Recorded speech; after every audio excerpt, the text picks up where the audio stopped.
10 ans de passion pour un esprit lumineux, pour une femme qui a écrit des choses merveilleuses, qui avait un art de la conversation qui lui était propre et unique au dire de ses invités, et pour une personnalité européenne avant l'heure et démocratique face à la tyrannie d'un Napoléon. C'est beaucoup de choses.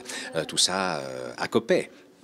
Le festival aura lieu cette année du 15 au 18 juin. Beaucoup de nouveautés, vous allez le voir à la maison, dont notamment des ateliers. Vous souhaitez créer finalement un festival encore plus dynamique, interactif, je crois. Oui, on nous a fait la réflexion quand on est allé voir des directions d'école qui portent le nom Collège Germaine de Staël ou Jacques Necker, que les enfants n'étaient pas au courant de qui étaient ces noms, alors que le château est là, à côté, à 500 mètres, à 1 kilomètre. Donc on a décidé de faire des ateliers de 20 minutes. Les enfants peuvent participer soit le matin ou l'après-midi à 4 ateliers. Cette année-ci, il y aura un atelier théâtre, un atelier cirque, un atelier tapisserie et papier peint, et un atelier escrime. Et le château s'habillera aussi de ses plus belles lumières, avec notamment des soirées spéciales. Oui, la première, le 15 juin, on l'a intitulée La Nuit des Lumières, où extérieurement, intérieurement, venez en famille, il y aura des spectacles très courts dans le château, à l'extérieur du château. On pourra s'y promener, et je crois que c'est quelque chose de merveilleux. Et il y aura aussi un spectacle pour les familles, qui sera le 18 juin, qui s'appelle Franz, clown pianiste de concert, avec une femme clown rouge absolument exceptionnelle. Et puis nous avons la chance d'avoir l'académicien Jean-Marie Rouard, qui était le fidèle ami de Jean d'Ormesson, qui viendra le 17 juin nous proposer une conférence sur les mystères de la destinée, celle de Napoléon, celle de Germaine de Staël, celle de Jean d'Ormesson, la sienne peut-être.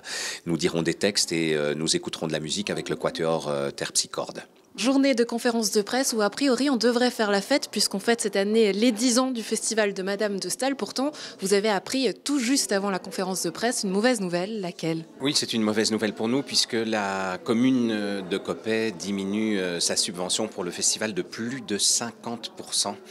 Par rapport à l'an dernier.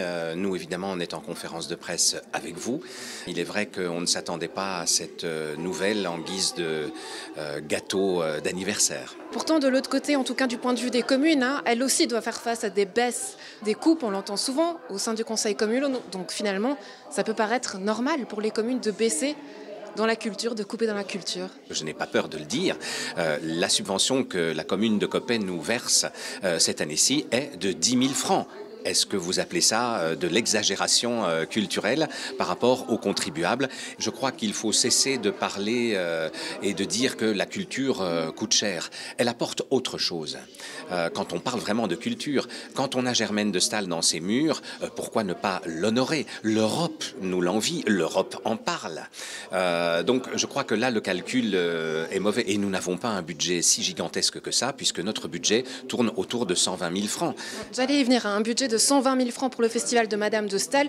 Aujourd'hui, lorsque vous présentez cette programmation, finalement, donc, est-ce qu'il y aura un impact suite à ces coupes de subventionnement dans la programmation, dans la suite du festival?